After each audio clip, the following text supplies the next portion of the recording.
This really astounded me. Russia, Russia, Russia.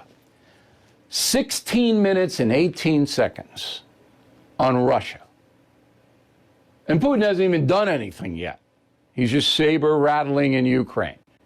16 minutes. Now, right, it's important. Is it more important than violent crime in the streets here in America? Or declining race relations or an open border? Russia more important than that? Because those questions weren't asked. Russia, Russia, roll it. It is going to be a disaster for Russia if they further invade Ukraine, and that our allies and partners are ready to impose severe cost and significant harm on Russia and the Russian economy. So he's reading the answer. Did you notice that? He's reading it. So he knew Russia was coming. He read COVID too. So they knew, they being President Biden's advisors, COVID's coming, Russia's coming. He's reading it. He's reading it. But actually it was a good answer. And his subsequent answers were good too. I've said this from the jump. You want to punish Putin and Russia if they invade anybody else, you cut off the American bank supply, the dollar supply to Russia. That's the end of their economy. That's it.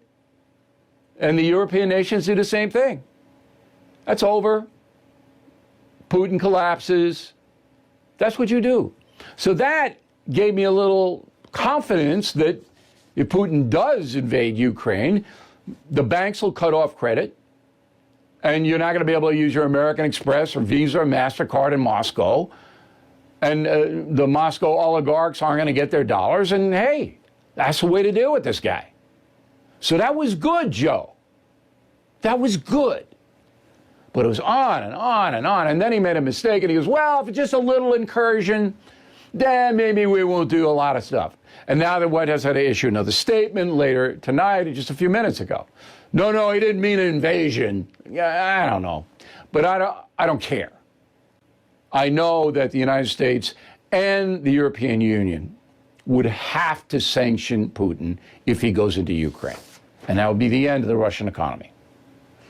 Okay, next one. And this is what I cited. This is the most incredible thing. Unification. Go.